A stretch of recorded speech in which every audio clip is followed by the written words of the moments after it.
ذكر وموعظة ونور فيه شفاء للصدور وشفيعنا يوم النشور.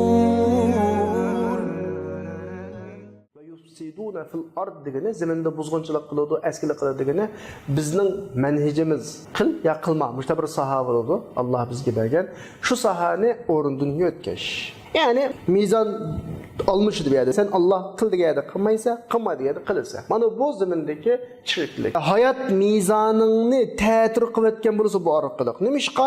Chunki biz Allah'ın manhajidan yiroqlashgan holatimizda insonlar hayotini insonlashtiradigan umumiy qoidaga o'zimizni bog'lamagan. Hammadan o'ziga qoida tuzib olgan. Hammadan o'zining ustidagi majburiyatni qilmayotgan. Bu yerda hayotda bir ziddiyat yuz beradi, to'qinish yuz beradi. Her pasatçılık mevcuttaki bir qabihlikni shakllantiradi. O'zining xizmatida amin olmagan, amanatdor bo'lmagan her insan hayotda bir ishni buzadi. Boshqalarning mahremiyatiga tajovuz qiladi, mal mulkiga tajovuz qiladi. Mana bu ahvol hayotni ko'rimsiz qilib qo'yadi. Hayot bizga shu vaqtida sat ko'rinishga boshlaydi. U vaqtida o'zining izzat, obro'yi, melig'i xotirjam bo'lgan inson bo'lmaydi u vaqtida. Hamma odam bir xil xotirjamsizlik. Aslida shu atrofimizdagi, jamiyatimizdagi bo'layotgan xotirjamsizliklar tunjuli bir odamdan boshlanadi. Bir odam buzudi, ikkinchi odam uning ta'siriga uchraydi, uchinchi odam uning ta'siriga uchraydi. Ammo bu o'zining ichida shu tufaylidan ma'lum bir darajada yo'ldan chiqadi.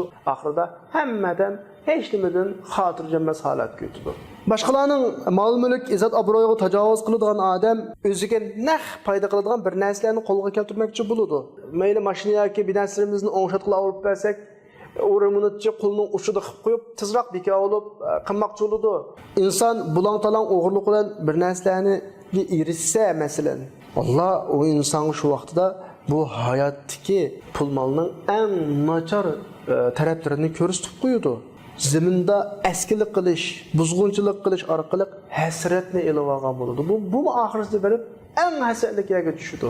Bu bir narsani oladi, bir ishda mas'uliyatsizlik qiladi, bir ishlarda boshqalarning izzat obro'yiga chaqiladi, boshqalarning mol-mulkiga chaqiladi, yana bir tarafdan o'zi shuningga uchraydi.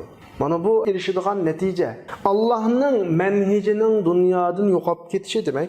Hammalar o'zimizning xohishining quliga aylandik demak. Ishlar kishilarning xohishi bo'yicha mangan vaqtida hayotning harakati, hayot ritmi, saodat, aminlikning o'rniga baxtsizlik ve xotirjamsizlik, yomonlikni olib keladigan gap. Bugun biz ko'rayotgan kishilarningki shikoyatlarning hammasi zemindagi buzg'unchilikning alomatlari. Hozir shikoyat qilmaydigan kim bor? Hammasi shikoyat qiladi. U uningdan, bu uningdan, amaldor fuqarodan, fuqaro amaldordan, hukumat o'zining fuqarolaridan, fuqaro o'zining hukumatidan, bu cho'ng kichik hamma yerda bo'lib ketgan ahvol bu. Bu shikoyatning sabablarini yo'qtil deb harakatlanadigan odam yo'q.